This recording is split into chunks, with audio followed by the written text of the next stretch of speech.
사도신경으로 우리의 신앙을 고백드리겠습니다. 전능하사 천지를 만드신 하나님 아버지를 내가 믿사오며 그 외아들 우리 주 예수 그리스도를 믿사오니 이는 성령으로 잉태하사 동정녀 마리아에게서 나시고 본디오 빌라도에게 고난을 받으사 십자가에 못 박혀 죽으시고 장사한 지 사흘 만에 죽은 자 가운데서 다시 살아나시며 하늘에 오르사 전능하신 하나님 우편에 앉아 계시다가 저리로서 산자와 죽은 자를 심판하러 오시리라. 성령을 믿사오며 거룩한 공예와 성도가 서로 교통하는 것과 죄를 사하여 주시는 것과 몸이 다시 사는 것과 영원히 사는 것을 믿사옵나이다. 아멘. 말씀 보시기 전에 잠깐 온라인 예배 전환 기간 연장에 대한 안내를 드리겠습니다. 사랑하는 동부교회 진솔 코람데오 청년들, 여러분들의 협조로 우리 교회는 현재까지 확진자가 없지만 보건당국의 사회적 거리 두기 2단계 강화 조치 및 기간 연장에 따라서 본 교회는 현재의 조치가 완화되는 시점까지 정규 예배를 포함한 모든 예배를 온라인 예배로 드리고 있습니다. 교회 홈페이지와 교회 유튜브를 통해 온라인 녹화 영상으로 예배 드려주시기 바랍니다. 그러나 예배를 폐하는 것은 아닙니다. 교회당에서 드리던 예배를 가정에서 드리는 특별한 시간임을 꼭 기억해 주시기 바랍니다. 예배는 삶의 목적이며 생명과도 같습니다. 가정에서 드리는 예배 가운데 하나님의 풍성한 은혜와 치유가 있기를 기도드립니다. 오늘 우리에게 주시는 하나님 말씀은 신약성경 디도서입니다. 디도서 2장의 말씀 함께 읽고 말씀 나누도록 하겠습니다. 신약성경 347면입니다. 디도서 2장 1절부터 제가 봉독해 드리겠습니다. 오직 너는 바른 교훈에 합당한 것을 말하여 늙은 남자로는 절제하며 경건하며 신중하며 믿음과 사랑과 인내함에 온전하게 하고 늙은 여자로는 이와 같이 행실이 거룩하며 모함하지 말며 많은 술에 종이 되지 아니하며 선한 것을 가르치는 자들이 되고 그들로 젊은 여자들을 교훈하되 그 남편과 자녀를 사랑하며 신중하며 순전하며 집안일을 하며 선하며 자기 남편에게 복종하게 하라. 이는 하나님의 말씀이 비방을 받지 않게 하려 함이라. 너는 이와 같이 젊은 남자들을 신중하도록 권면하되 범사에 내 자신이 선한 일에 본을 보이며 교훈에 부패하지 아니함과 단정함과 책망할 것이 없는 바른 말을 하게 하라. 이는 대적하는 자로 하여금 부끄러워 우리를 악하다 할 것이 없게 하려 함이라. 종들은 자기 상전들에게 범사에 순종하여 기쁘게 하고 거슬러 말하지 말며 훔치지 말고 오히려 모든 참된 신실성을 나타내게 하라. 이는 범사에 우리 구주 하나님의 교훈을 빛나게 하려 함이라. 모든 사람에게 구원을 주시는 하나님의 은혜가 나타나 우리를 양육하시되 경건하지 않은 것과 이 세상 정욕을 다 버리고 신중함과 의로움과 경건함으로 이 세상에 살고 복스러운 소망과 우리의 크신 하나님 구주 예수 그리스도의 영광이 나타나심을 기다리게 하셨으니 그가 우리를 대신하여 자신을 주심은 모든 불법에서 우리를 속량하시고 우리를 깨끗하게 하사 선한 일을 열심히 하는 자기 백성이 되게 하려 하심이라. 너는 이것을 말하고 권면하며 모든 권위로 책망하여 누구에게서든지 업신여김을 받지 말라. 아멘. 할렐루야. 오늘도 영상으로 여러분에게 문안 인사, 안부의 인사를 묻습니다. 앞에서도 광고 드렸지만 온라인 기간이 연장됨에 따라서 여러분의 가정에서 드리는 예배 기간이 조금 더 길어졌지만 그곳에도 성령 하나님 임재하고 계심을 믿습니다.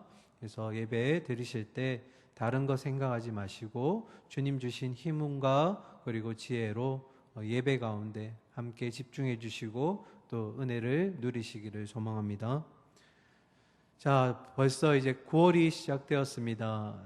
상반기 사역이 다 마무리되고 하반기가 시작되었습니다. 저도 다시 넥타이를 고쳐매고 이제 여러분 앞에 설교의 단위에 서게 되었습니다. 자, 오늘은 그래서 시작하는 의미도 참 좋은 것 같고 또 마침 이제 디도서라는 말씀을 이제 우리가 새롭게 시작하게 됩니다. 그래서 오늘은 디도서에 대한 개요에 대한 내용들 그리고 말씀 나누었던 2장의 말씀들을 함께 은혜 나누는 시간이 되기를 바랍니다. 자, 디도라는 사람의 이름으로 전해진 편지의 내용입니다. 그래서 우리는 첫 번째 디도가 누구인가에 대해서부터 먼저 살펴보도록 하겠습니다. 첫 번째로 디도는 디도서의 편지의 수신자이자 바울이 사랑한 영적 아들입니다. 디도서 1장 4절입니다. 같은 믿음을 따라 나의 참 아들 된 디도에게 편지하노니 하나님 아버지와 그리스도 예수 우리 구주로부터 은혜와 평강이 내게 있을지어다. 아멘. 바울이 영적으로 낳은 아들 디모데에게 편지를 보낸 내용이 바로 디도서입니다. 디도서에 대해서는 조금 이따 살펴보고요. 두 번째, 디도는 헬라인이자 이방인입니다. 갈라디아서 2장 1절부터 3절까지 말씀 보시면 14년 후에 내가, 여기서 나는 바울입니다. 바울과 바나바와 함께 디도를 데리고 다시 예루살렘에 올라갔나니 계시를 따라 올라가 내가 이방 가운데서 전파하는 복음을 그들에게 제시하되 유력한 자들에게 사사로이 한 것은 내가 다름질하는 것이나 다름질한 것이 헛되지 않게 하려 함이라. 그러나 나와 함께 있는 헬라인 디도까지도 억지로 할례를 받게 하지 아니하였으니. 아멘. 우리 디모데전서 시간 잠깐 기억하면서 복습해 볼까요? 예수 그리스도가 이 땅에 오셔서 십자가를 지심으로써 이 땅의 모든 율법은 다 완성되었고 더 이상 지킬 필요가 없게 되었습니다. 이 율법에 속해 있던 할례 역시 종결이 되었습니다. 그럼에도 여전히 할례를 받아야 구원을 얻는다는 이 유대인들에게 바울은 더 이상 할례가 필요하지 않다라고 말하였습니다. 그럼에도 선교 동력자였던 디모데에게 할례를 행했던 이유는 선교 지역에 살고 있는 유대인들을 향한 더 효율적인 선교 사역을 위함이었습니다. 디모데의 아버지가 헬라 사람이었습니다. 곧 그 역시 이방인이었는데 이러한 이방인인 디모데가 할례를 받지 않은 것이 선교 사역에서 방해가 될 수 있다라고 바울은 생각하였고 그런 판단이 결국 선교지에서 유대인들을 만나게 된다면 이것이 문제가 될 수 있음을 예측하게 됩니다. 그래서 바울은 선교 여행을 떠나기 전에 디모데로 하여금 할례를 베풀게 됩니다. 그러나 여기서 중요한 것은 할례는 바울의 선교 사역에 있어서 선교 사역을 위한 효과적인 하나의 수단이자 방법으로 사용된 것이지 이것이 구원을 받기 위한 필요 조건으로 이루어진 것은 아니라는 것입니다. 이방인이었던 디도는 억지로 할례를 받지 않았다고 기록되어 있습니다. 그 이유는 디도가 목회자로 세워지게 된 이 그레데 섬이라는 곳의 특수성 때문인데요. 이 그레데 섬에는 유대인들이 많이 거주하고 있었습니다. 이들이 할례를 통해서만 구원을 얻을 수 있다고 계속 주장하였기 때문에 바울은 디도로 하여금 복음의 어떤 보편성을 위해서 그리고 할례가 종식되었음을 알리기 위해서 이방인이었지만 디도는 할례를 베풀지 않았습니다. 자, 우리가 기억해야 될 것 첫 번째, 디도는 바울의 영적인 아들이자 그리고 이방인입니다. 헬라인이었고요. 세 번째, 디도는 바울의 핵심 동력자 중에 한 명이었습니다. 고린도서 8장 23절 보시면 디도로 말하면 나의 동료요. 여기서 나는 바울입니다. 너희를 위한 나의 동력자요. 우리 형제들로 말하면 여러 교회의 사자들이요 그리스도의 영광이니라. 세 번째로 바울의 복음 동력자가 바로 디도입니다. 이어서 네 번째입니다. 네 번째, 디도는 그레데 섬, 영어로 표기하면 크레타 섬의 목회자로, 교회의 목회자로 보내어지게 됩니다. 디도서 1장 5절에 내가 너를 그레데에 남겨둔 이유는 남은 일을 정리하고 내가 명한 대로 각 성에 장로들을 세우게 하려 함이니. 자, 바울이 이 디도를 그레데 섬에 남긴 이유는 두 가지 이유 때문입니다. 첫 번째, 섬에 남아있는 이들을 디도가 정리하게끔 하기 위해, 그리고 두 번째는 각 성에, 그 섬에 있는 성에 장로들을 세우기 위함이었습니다. 정리하면 남겨진 이 디도는 그레데 섬에서 교회 성도들을 돌아보며 지도자들을 세우는 목양의 일을 감당하기 위해서 바울이 이곳으로 보내고 남겨두게 된 것입니다. 네 가지 정도 디도에 대해서 살펴보았고요. 그러면 두 번째, 디도가 남겨지고 목회자로 보내어진 이 그레데 섬은 어떠한 곳일까? 이 그레데 섬의 특징이 많지만 두 단어로 요약하면 첫 번째, 무질서, 두 번째는 불건전함, 이 두 단어로 이 섬의 특징을 요약할 수가 있습니다. 그리스 지역의 남단으로 100km 정도 떨어져 있는 이 그레데 섬은 서양과 동양을 이어줄 수 있는 교통의 요지로 굉장히 중요한 이점을 차지하고 있습니다. 그래서 일찍이 로마가 이 그레데 섬을 자신의 섬으로 정복하기 위해서 이주 정책을 펼치게 됩니다. 그런데 그곳에 이미 있었던 섬의 주민들은 로마 정부에 항거하게 되고 자주 밀란을 일으키게 됩니다. 그래서 이 그레데 섬 사회는 늘 불안정하였고, 그리고 불안하고 무질서하고 어수선하였습니다.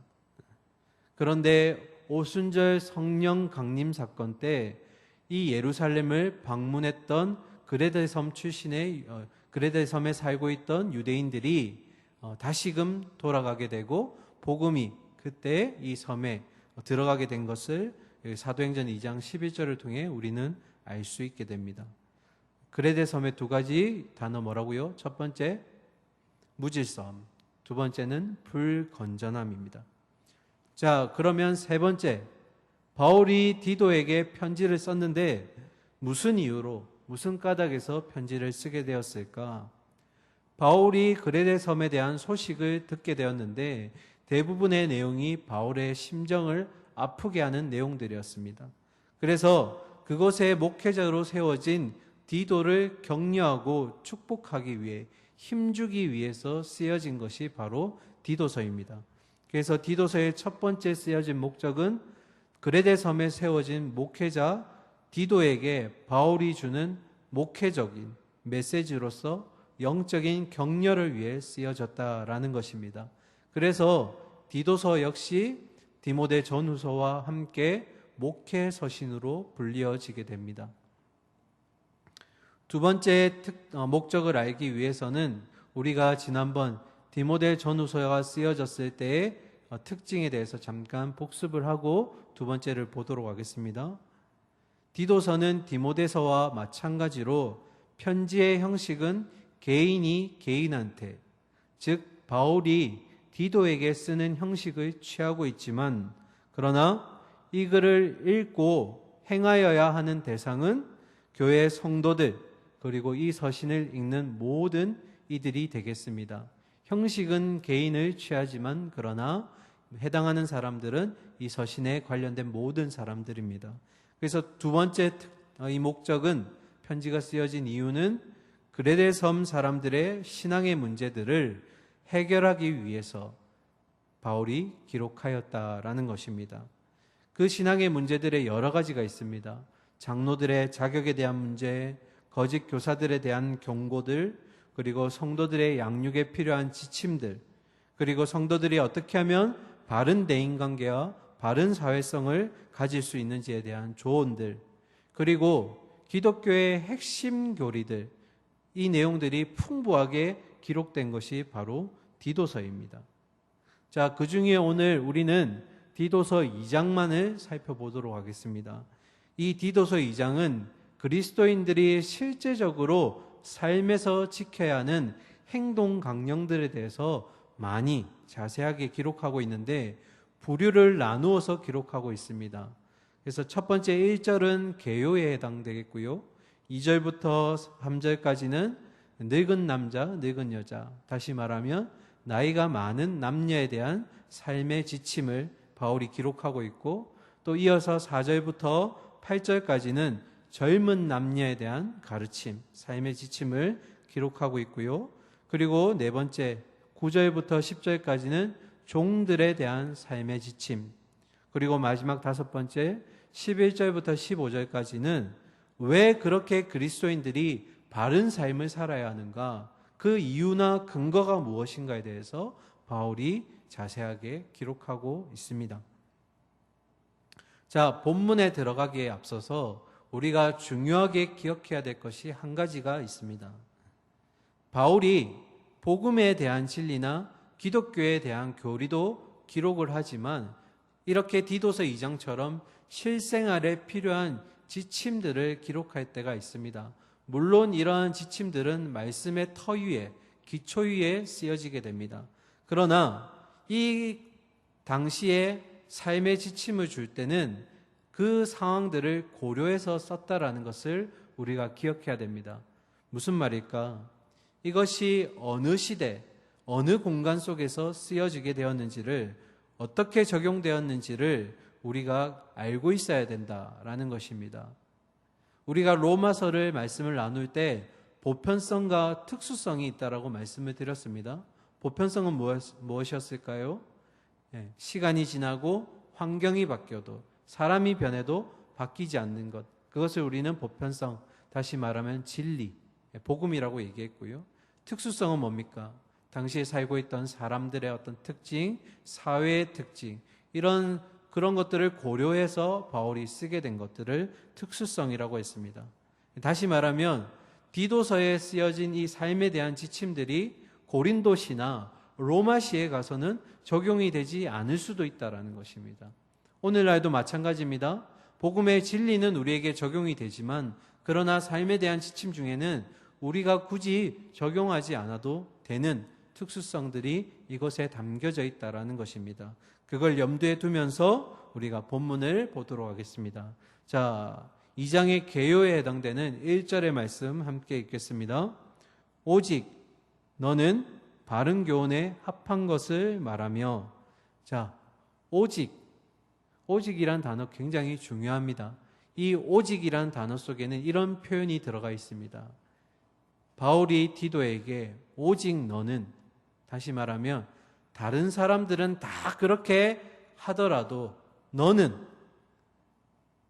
그렇게 하면 안 된다. 또는 다른 사람들이 다 그렇게 하지 않더라도 너는 그렇게 해야 한다라는 구별의 의미가 여기에 들어가 있습니다.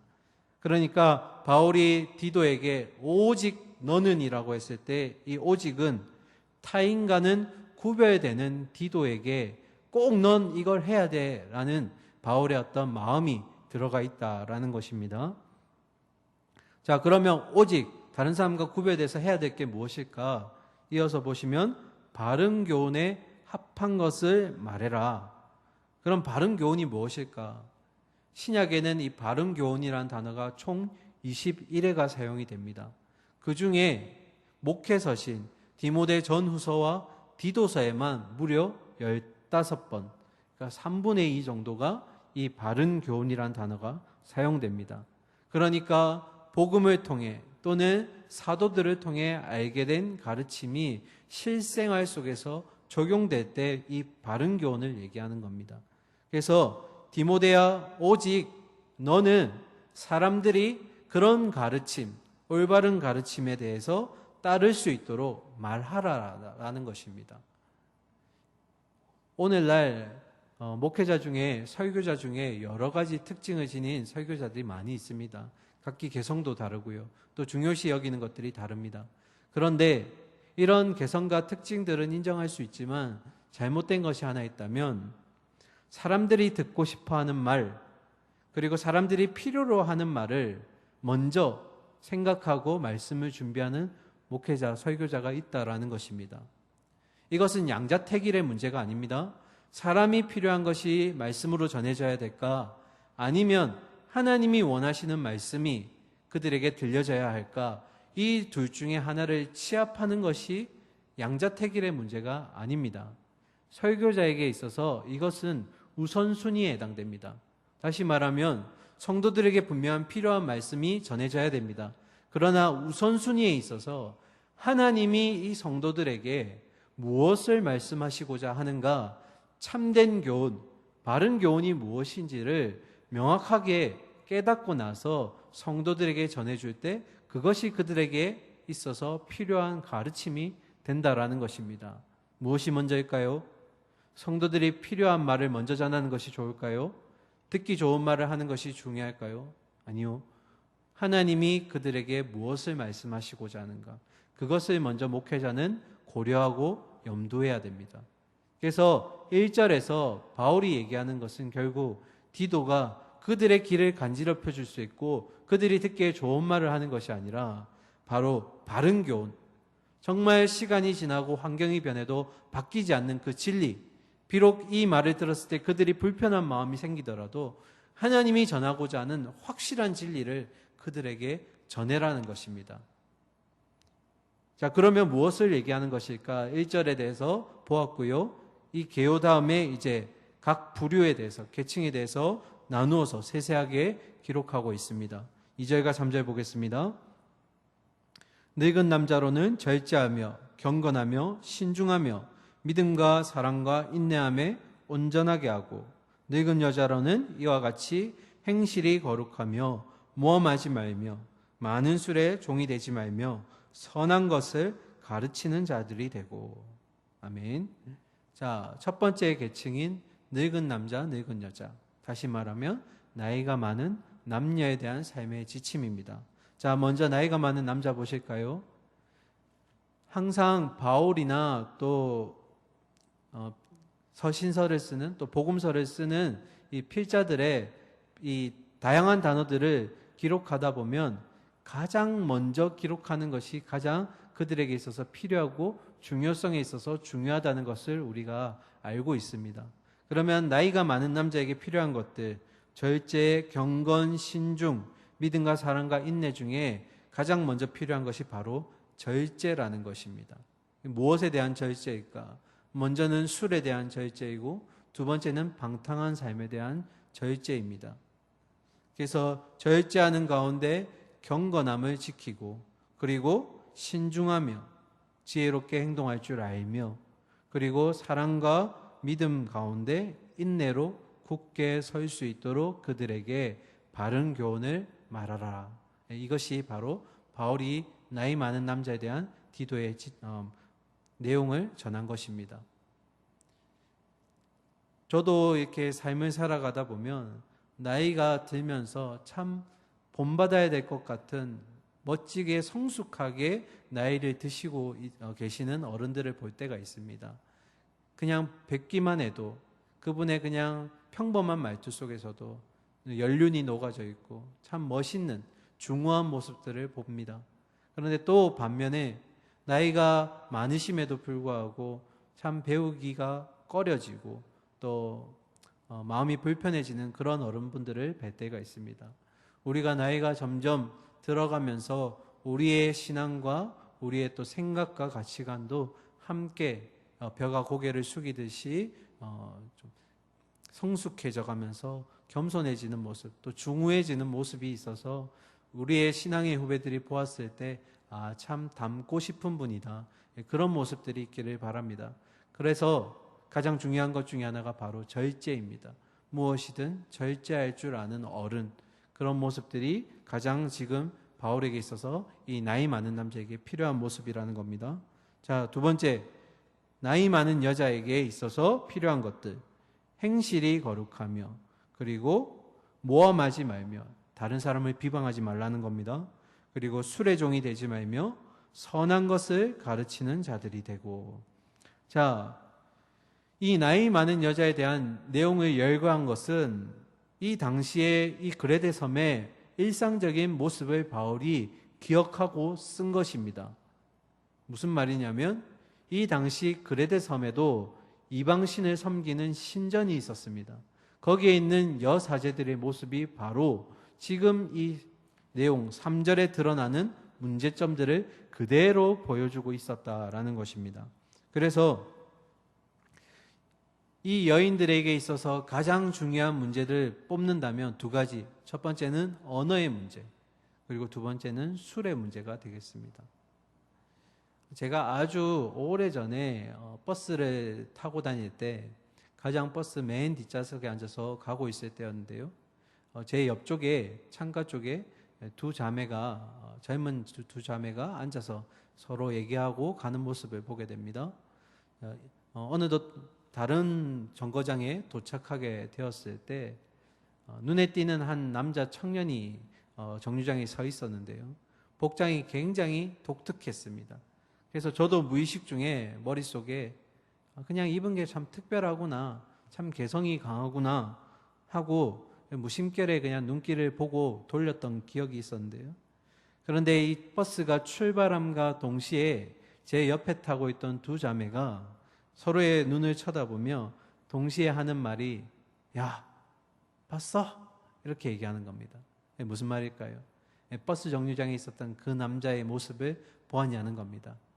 그때부터 시작해서 다다음 정류장까지 한 번도 본 적이 없는 이 청년이었음에도 불구하고 그의 독특한 옷 때문에 한 번도 보지 못했던 그 청년이 그 자매들의 가십거리가 되는, 비방되는 모습들을 보았습니다.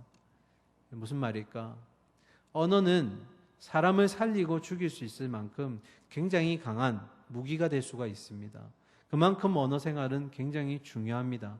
오늘날 이런 언어 문제에 대해서 또 인터넷상의 어떤 댓글의 문제에 대해서 우리가 많이 문제가 되고 있음을 보게 됩니다. 그래서 이 언어 속에는, 우리가 하는 말 속에는 우리의 생각과 그리고 우리의 인격과 가치관이 담겨져 있다는 것을 꼭 기억하시면서 언어가 나를 나타낸다는 것을 우리가 꼭 기억하면서 바른 말을, 선한 말을 쓰기를 소망합니다.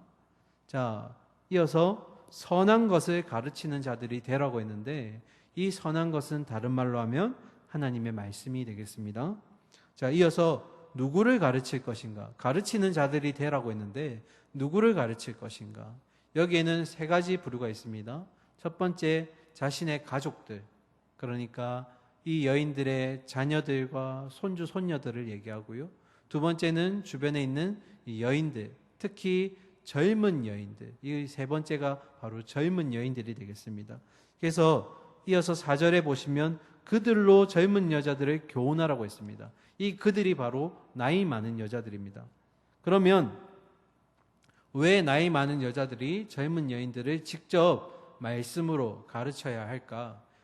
이 당시에 지도자격이 되는 목회자들, 그리고 장로들 또는 감독들이 독신의 경우가 있습니다. 결혼을 안 하고 싱글일 때가 있습니다.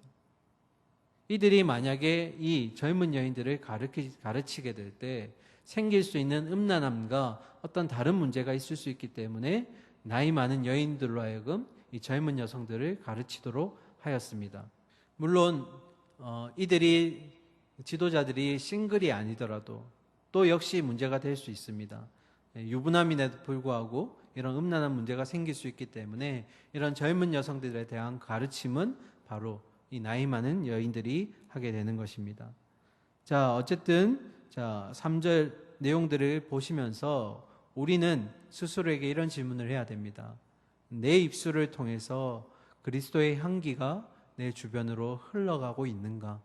말의 중요성에 대해서 다시 한번 생각해 보시기 바랍니다. 그리고 두 번째, 나에게는 주변의 다른 지체들에게 존경하고 따르고 싶어 할 수 있는 어떤 성품이 있는가? 우리가 나이 많은 남녀에 대해서 살펴보았지만 그런 성품들은 나이가 젊다고 해서 없는 것이 아닙니다. 내가 다른 사람들에게 어떤 본이 될 수 있다면, 전달하고 싶은 귀한 성품이 있다면 그것이 무엇일까? 나에게 그런 선한 성품이 있는지 스스로에게 한번 질문해 보시기 바랍니다. 자, 이어서 젊은 남녀에 대한 지침을 한번 보도록 하겠습니다. 4절과 5절입니다.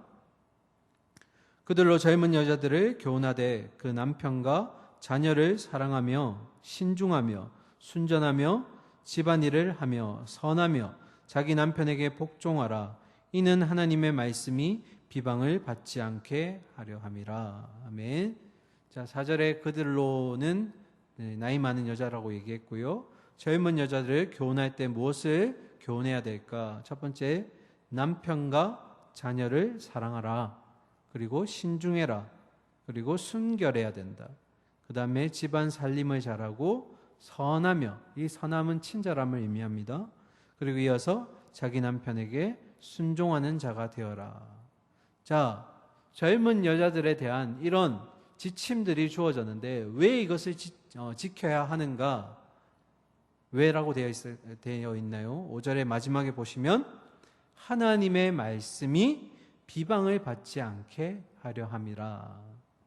자, 정리해 보면 아내가 남편에게 복종해야 되는 이유, 그리고 가정에 순종해야 되는 이유가 남편과 아내 사이에 어떤 수직적인 관계가 있기 때문이 아니라 하나님의 말씀을 통해서 그 남편이 구원의 대열에 합류할 수 있도록 하는 것이 이 아내가 순종해야 되고 선한 일을 해야 되는 이유라는 것입니다. 우리에게 적용하면 이런 겁니다.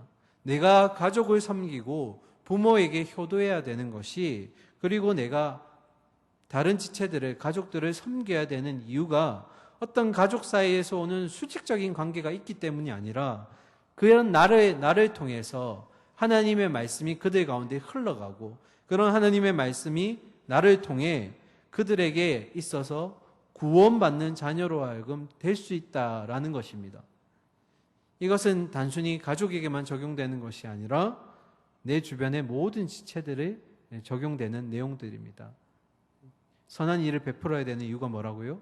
나를 통해서 하나님의 말씀이 그들에게 전달되고 또 나를 통해서 하나님을 바라볼 수 있기 때문에, 어떤 수직적인 관계나 위치 때문이 아니라 나를 통한 하나님의 영광이 드러나기 때문에 그렇게 하라는 것입니다. 반대로 그렇게 하지 못하게 되면 어떻게 된다고요?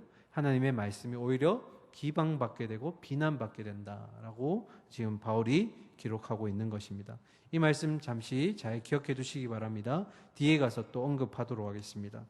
자, 이어서 6절과 7절, 8절 보도록 하겠습니다. 너는 이와 같이 젊은 남자들을 신중하도록 권면하되 범사에 내 자신이 선한 일에 본을 보이며 교훈에 부패하지 아니함과 단정함과 책망할 것이 없는 바른 말을 하게 하라. 이는 대적하는 자로 하여금 부끄러워 우리를 악하다 할 것이 없게 하려 함이라. 아멘.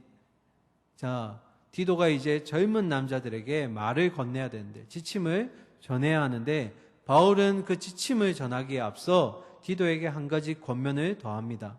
그것은 바로 자신이 전하는 말에 있어서 디도가 먼저 본을 보이라는 것입니다. 목회자로서, 또 디도는 당시에 나이가 어렸기 때문에 사람들이 연수하다고 업신여길 수도 있으므로 그가 지도자로서 먼저 그 전할 말씀에 대해서 지키고 행하는 모습으로 본을 보이라는 것입니다. 오늘 우리 지도자들에게, 특히 저와 같은 목회자들에게 있어서 말씀 전하는 일이 부담되는 이유고 또 거룩한 짐인 이유는 바로 이 말씀에 있어서 우리가 먼저 그 말씀에 대한 실천이 있어야 되기 때문입니다. 자, 무엇을 가르칠 것인가? 젊은 남자에게 첫 번째, 부패하지 않은 것, 순수한 것을 얘기하고요. 두 번째, 단정함, 다른 말로 하면 엄숙한 태도를 얘기합니다. 그리고 책 잡을 데가 없는 건전한 말을 하라고 합니다. 역시 젊은 남자에게도 강조되는 것 중에 하나가 언어 생활입니다. 우리 남자 형제들끼리 모여 있을 때 보면 사사롭게 욕인데 욕이 아닌 것처럼 또 이런 어떤 비속어들을 쓰는 우리 형제들을 볼 때가 있는데요. 그것이 나로 하여금 그리스도를 가릴 수 있다는 것을 우리가 꼭 염두에 두시기 바랍니다. 나를 통해서 그리스도가 비추어진다. 그래서 언어 생활에 있어서 우리 형제들 늘 조심하시고 신중하게 아름다운 말로 말하시기를, 건전한 말로 전하시기를 바랍니다.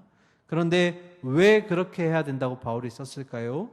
8절에 보시면 대적하는 자로 하여금, 여기서 대적하는 자들은 거짓 교사들과 이단들, 그리고 그레데 섬에 있는 유대인들을 얘기합니다. 자, 그들로 하여금 우리를 악하다 또는 나쁘다 말하지 못하게 하여 오히려 그들이 스스로 수치를 당하는 것이기 때문입니다.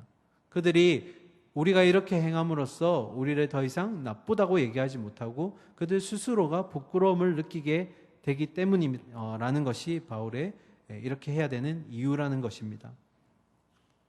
자, 마지막입니다. 9절과 10절을 통해서 종들은 어떤 삶의 지침을 지켜야 할까? 디모데전서 6장 1절과 2절에도 이 말씀이 기록되어 있습니다. 자, 우리 본문 9절과 10절 읽도록 하겠습니다. 종들은 자기 상전들에게 범사에 순종하여 기쁘게 하고 거슬러 말하지 말며 훔치지 말고 오히려 모든 참된 신실성을 나타나게 하라. 이는 범사에 우리 구주 하나님의 교훈을 빛나게 하려 함이라. 아멘. 자, 종들에 대한 지침 무엇이 있나요?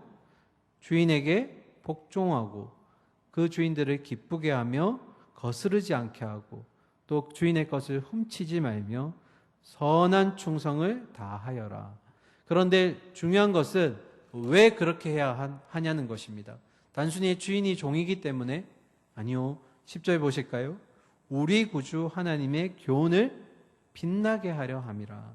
다른 말로 다시 말하면 내가 종이지만 내가 주인에게 성실하게 충성을 다함으로써 하나님의 교훈, 즉 말씀이 더 빛나게 드러날 수 있다라는 것입니다. 수직적인 종과 주인의 관계 때문에 이 종이 순종하고 충성하는 것이 아니라 종의 순종을 통해서 하나님의 말씀이 빛을 볼 수 있기 때문이라는 겁니다. 아까 앞에서 우리가 보았습니다. 젊은 여자들이 말을 부드럽게 해야 하고 그리고 술에 있어서 멈춰야 하는 이유, 그리고 또 젊은 남자들이 이렇게 모든 세대들이 각자의 지침에 따라서 잘 행해야 되는 이유는 결국 뭡니까? 모든 세대의 가르침의 목적은 바로 하나님의 복음과 그 영광이 그들을 통해서 드러나기 때문입니다. 방법은 다 다르지만 그 마지막 목적은 하나님의 영광이 그들이 이 지침을 따름으로써 드러날 수 있기 때문이라는 겁니다. 그러면 우리가 그렇게 할 수 있는 원동력이 무엇일까? 그 구체적인 근거는 무엇일까? 마지막 11절부터 말씀 보도록 하겠습니다. 어떻게 그 가르침대로 우리가 살아갈 수 있을까를 이제 보도록 하겠습니다. 11절, 모든 사람에게 구원을 주시는 하나님의 은혜가 나타나. 11절을 정말 잘 해석하셔야 됩니다.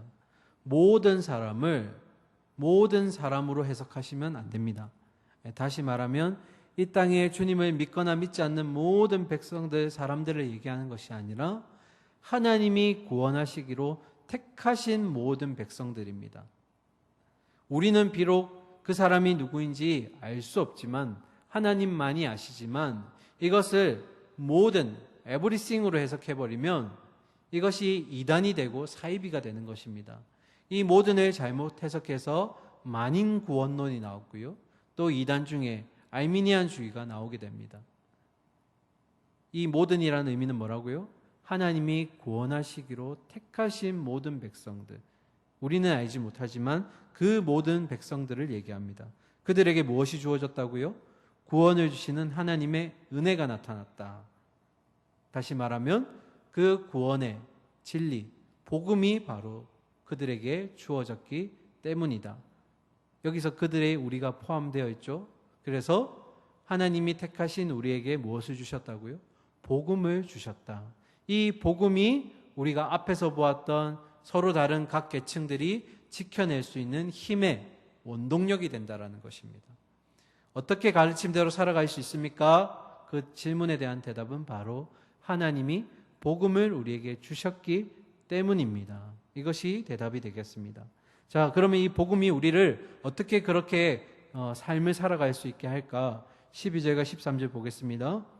우리를 양육하시되 경건하지 않은 것과 이 세상 정욕을 다 버리고 신중함과 의로움과 경건함으로 이 세상에 살고 복스러운 소망과 우리의 크신 하나님 구주 예수 그리스도의 영광이 나타나심을 기다리게 하셨으니. 아멘. 자, 12절부터 14절까지는 기독교의 핵심 진리, 교리들이 굉장히 많이 나옵니다. 우리가 한 가지 한 가지 살펴보도록 하겠습니다. 자, 12절. 우리를 양육하시되, 앞에서 얘기했던 11절에 그 복음이 우리를 가르치시되 복음을 통해 경건하지 않은 것과 세상의 정욕을 버리고 신중함과 의로움과 경건함으로 이 세상에서 산다. 누가요? 하나님이 택하신 모든 백성들이. 그래서 이 땅을 살아가는 모든 백성들이 이렇게 살아가고 있습니다라는 것을 두 글자로 하면 바로 성화가 되겠습니다. 그래서 경건하지 않은 것과부터 해서 이 세상에 살고까지의 이 12절의 내용을 요약하면 그의 자녀들은 복음으로 말미암아 성화를 이루어가게 된다. 자, 이어서 13절입니다. 복스러운 소망과 우리의 크신 하나님 구주 예수 그리스도의 영광이 나타나심. 자, 우리에게 소망이 있습니다. 그 소망이 무엇인가? 그리스도 예수의 영광이 나타나심. 그런데 이미 한번 나타나셨고요. 근데 13절의 뒤에 보시면 기다리게 하셨다. 다시 나타난다라는 것입니다. 이걸 우리는 두 글자로 재림이라고 합니다. 누구의 재림이요? 예수 그리스도의 재림. 그래서 복음은 두 가지를 먼저 알려줍니다. 첫 번째, 우리를 성화의 길을 걷게 하셨고요. 두 번째, 오래 참음과 인내를 통해서 그리스도의 재림을 기다리게 한다라는 것입니다. 자, 그러면 이것을 뒤집어서 얘기하면 어떻게 될까요? 하나님의 은혜를 받은 사람, 곧 믿음으로 복음을 받은 사람들은 경건하지 않은 것과 세상의 악한 정욕을 따르지 않고 오직 경건함으로 살아가는 모습을 이 세상 가운데 보여주어야 한다라는 것입니다. 성화의 모습을 통해서 인내와 오래 참음을 통해서 재림이라는 소망을 기다리면서 이런 모습들이 하나님의 택한 백성들 가운데 나타나야 한다라는 것이 이 12절 13절의 내용입니다. 자, 성화와 재림에 대해서 보았고요. 이어서 14절 보도록 하겠습니다. 그가 우리를 대신하여 자신을 주심은 모든 불법에서 우리를 속량하시고 우리를 깨끗하게 하사 선한 일을 열심히 하는 자기 백성이 되게 하려 하심이라. 아멘. 자, 여기에도 중요한 진리들이 나옵니다. 그가 우리를 대신하여 자신을 주셨다. 이것을 두 글자로 바로 뒤에 나오죠. 모든 불법에서 우리를 뭐 하셨다고요? 속량하셨다. 그래서 예수님은 속죄 제물, 속량의 제물이 되셨습니다. 그가 속량하심으로써 우리가 어떻게 되었을까요? 우리를 깨끗하게 하사. 자, 다른 말로 하면 거듭나게 하셨다. 여기서 이제 우리는 거듭남을 알게 됩니다. 이미 우리는 거듭난 존재들입니다. 그리고 이어서 선한 일을 열심히 하는, 앞에서 얘기했던 바로 성화의 내용을 얘기하는 겁니다. 그러니까 우리가 거듭나게 되고 그 이후로 성화의 삶을 계속 살아가게 된다라는 것이고요. 이어서 자기 백성이 되게 하려 하심이라. 자기 백성이 되었다. 누구의 백성이요? 하나님의 백성. 이것을 법정적 용어로 두 글자로 칭의라고 합니다. 거룩함으로 옷 입었다. 하나님의 백성이 되었다. 칭의의 개념이 여기에 들어갑니다. 결국 예수 그리스도가 우리를 위해 죽으심으로써, 속량하심으로써 우리가 어떻게 되었다고요? 거듭나게 되었고 하나님의 백성으로 법적으로 인정받게 되었고 그리고 성화의 삶 살아가게 되었다. 자, 그러면 예수님이 속량하신 게 그에게 이익이 있었나요? 그에게 어떤 이득이 있었기 때문인가요? 아니요.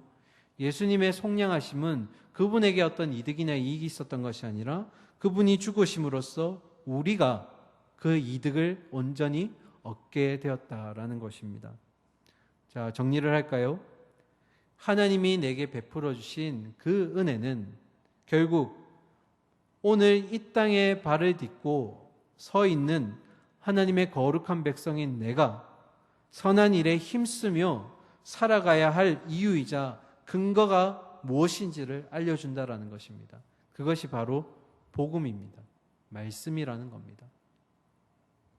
말씀을 맺겠습니다. 사랑하는 우리 진솔과 코람대오 청년 여러분, 그리스도인은 세상과 동떨어져 지내거나 분리된 삶을 사는 존재가 아닙니다.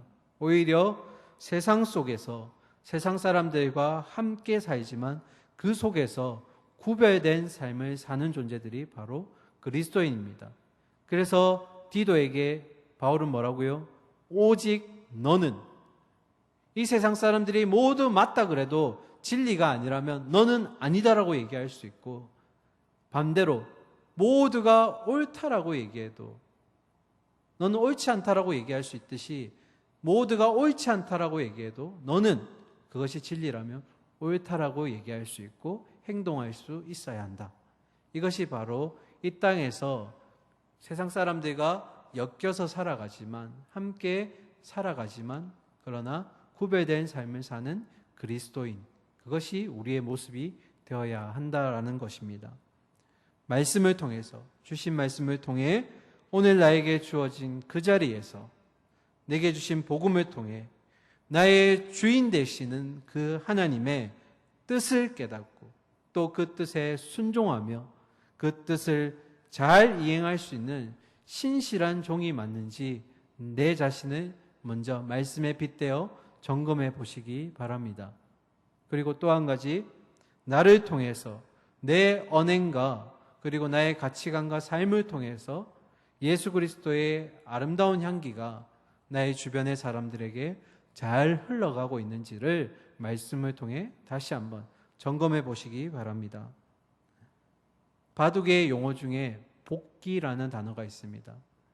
모든 시합이 끝난 후 선수들이 어떻게 놓았는지를 다시 되짚어 보는 것을 얘기합니다. 우리의 신앙의 삶 가운데도 복기가 있기를 바랍니다.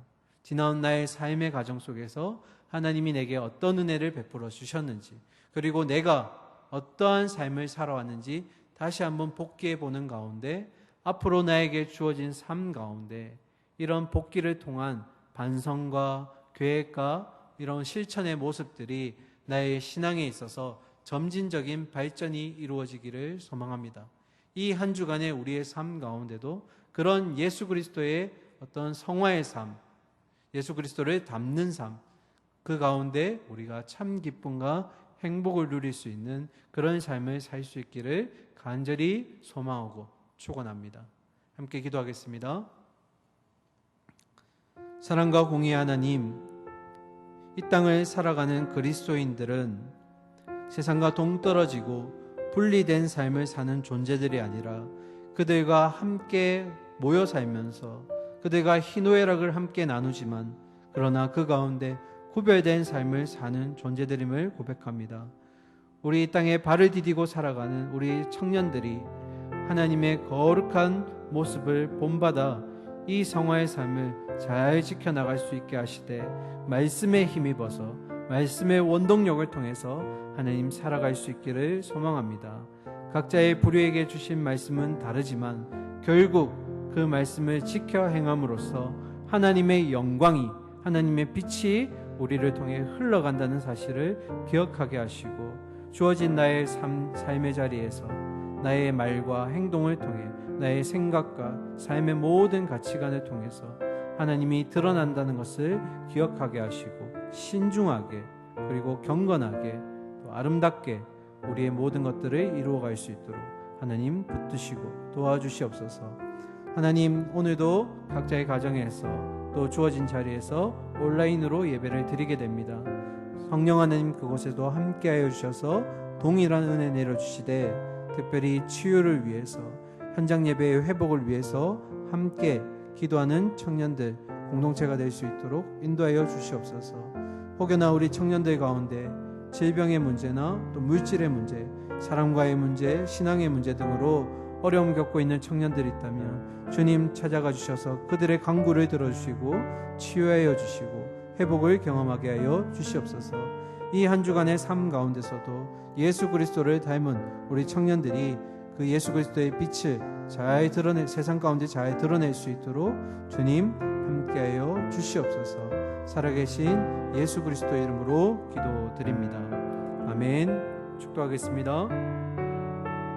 지금은 우리 구주 예수 그리스도의 크신 은혜와 하나님의 무한하시고 깊으신 사랑과 성령님의 교통하심이 이 땅에서 예수 그리스도의 모습을 담기를 소망하고 그 향기를 흘려내 보내기를 소망하는 우리 청년들의 머리 위에 이제부터 영원토록 함께 있을지어다.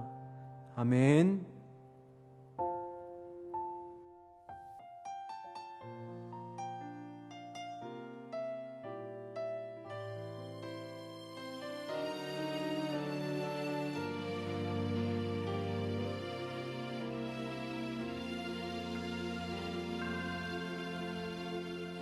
둘러봐도 보이지 않고 막혀버린 삶의 현실들 가슴 속에 시린 눈물과 두려움에 지쳐버린 내 삶 아픔 속에 서 있는 내게 안타까워 손 내미시네. 눈을 뜨니 주님 계시네.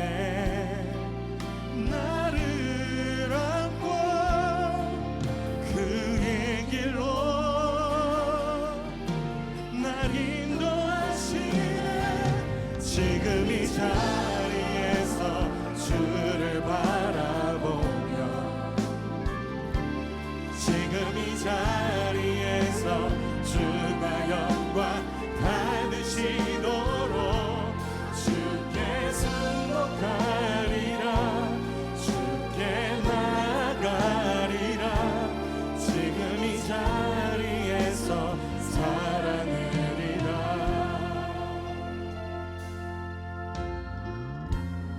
아픔 속에 서 있는 내게 아픔 속에 서 있는 내게 안타까워 손 내미시네. 눈을 뜨니 주님 계시네.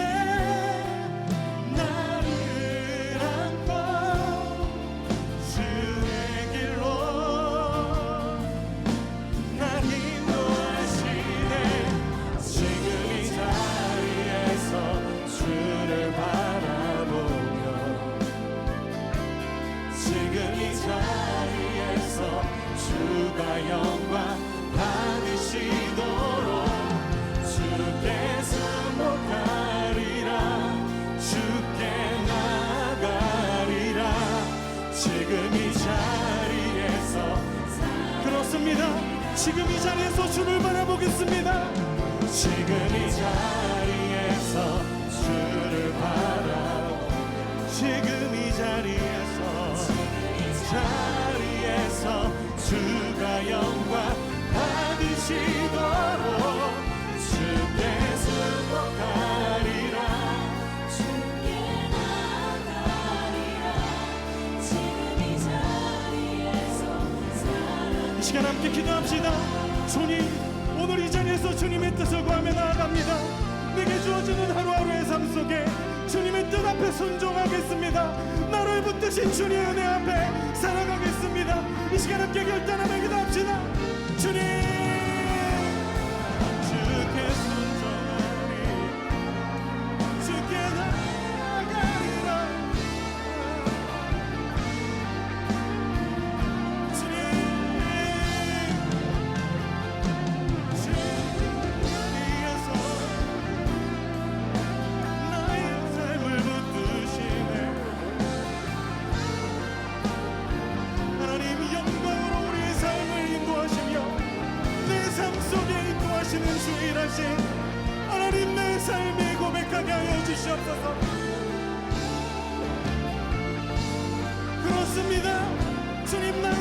주가 되십니다. 지금 이 자리에서 주를 바라보 지금 이 자리에서 주가 영광 받으시도록 승복하리라 주께 나가리라 지금 이 자리에서 지금 이 자리에서 지금 이 자리에서 주를 바라보며 지금 이 자리에서 주가 영광 받으시도록 주께 순복하리라 주께 나가리라 지금 이 자리에서 살아내리라 주께 순복하리라 주께 순복하리라 주께 나가리라 지금 이 자리에서 살아내리라